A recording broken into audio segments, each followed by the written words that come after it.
Təkliyin psixoloji zərəri var, bəli. Zərəri var. Təklik insana bilirsiniz necə? Təklik baxır necə də. Adam var 1 ay təkliyə dözə bilmir, hə? Adam var 2 il, 3 il təklikdə normal yaşayır. Bu tələbatdan da biraz asılıdır. İnsan var 3 saat, 2 saat tək qala bilmir. Ya həqiqətən də, yəni ki, o qədər travmalar dərindir ki, yəni orada rədd edilmə travması var, imtina olunma travması ola bilər, itki ilə bağlı. Yəni ki, travmalar müxtəlif ola bilər də. Onlardan asılı olur kim nə qədər uzun qala bilir. Yəni çox uzun müddət də tək qalan insanda illərlə. Orada da təbii ki, bir travmaların rolu var. Hə, deməli necə bir zərəri var? Depressiyaya gətirib çıxara bilər. Passivləşdirə bilər insanı. Yəni sosial həyatında insan passivləşə bilər. İnsanın necə deyim sizə, qorxuları arta bilər də. Hələ təkliklə bağlı qorxuları arta bilər, gələcəyi ilə bağlı qorxuları arta bilər ki, bəs indi mən təkəm, bəs nə qədər tək qalacağam, görəsən hələ ömrüm tək gedəcək.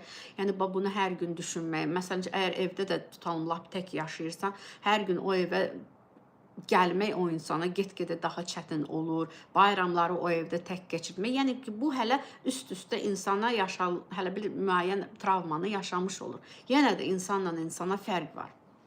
İnsanla insana çox fərq var. Psixoloji zərərləri. Yəni dediyim kimi, burada depressiya, apatiya ola bilər, təşviş çoxala bilər, yüksələ bilər, yuxusuzluq yarana bilər, iştahda dəyişiklik ola bilər, zərərli vərdişlər yarana bilər, məsəl üçün də siqaretdir və yaxud alkoqoldur, sonra nə oyunlardan asılılıq yarana bilər, müxtəlif asılılıqlar yarana bilər də. Çünki boşluq olduğu yerdə insan uzun müddət tək qalanda, ümumiyyətlə təkliyə heç dözüm yoxdursa, o boşluğu nə isə yaxşı olmayan bir şeylər doldura bilər. Ola bilər gözəl bir şeylər. İnsan var, məsəl üçün bağı, bağçası var, illərlə tək yaşayır. Çünki bağında, bağçasında heyvanları var, malqarası falan, onlarla əlləşir, nə bilim, gülü ilə, çiçəyi ilə, bağı ilə, ağacları ilə, qonşularla çox sıx əlaqədədir, danışır, eləyir bir şeylər, o bunlara verir, onlar buna verirlər. Yəni ki, sosial belə həyatda aktiv olan insanlara, sosial həyatda aktiv olan insanlar daha hardasa nisbətən ekstravert insanlar, belə deyək də, ekstravert insanlar təkliyi çətin keçirərlər bir tərəfdən. Daha lap təklikdə uzun qala bilməzlər də. İntrovert insan üçün təklik hardasa daha asandır. Amma yenə də çox uzun çəkəndə bu hər iki, istər belə insan ol, ekstravert ol, istər introvert ol. İnsanın tək olmaq istəməsi ziyandırmı? Bilirsiniz necə, zaman təkliyi ümumiyyətlə hətta faydalıdır deyərdim. Zaman təklik insana lazımdır. Darıxmaq, belə sıxılmaq, bunların hamısı, bilirsiniz necə, duyğuların hamısı bizə lazımlıdır. Çünki hamısı bizə nəyisə deyir, nəyisə bizə anlatmağa çalışır.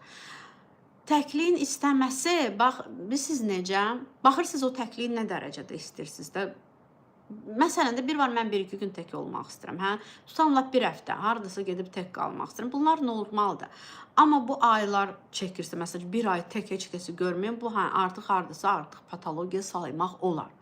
Bildiniz necə? Çünki insan əslində tək yaşamağı ümumiyyətlə uzun müddət bunu sevirsə, bunu seçirsə, bu artıq onu göstərir ki, insan nələrdənsə qaçır, insan hansısa ağrıdan qaçır, hansısa bir təcrübəni yenidən yaşamaqdan qaçır. Yəni, nə isə yaşayıb zamanında, nədənsə yaralanıb zamanında, yəni yaralanma psixologiya terminində travmadır da, yəni həmin o travmanı yaşamaqdan, tetiklənməsindən ehtiyat edir. Özünü qoruyur da bu cür. Yəni, bu qoruma mexanizmidir. Əgər insan təkliyi seçirsə uzun müddət, qaçınmadır da, bildiniz.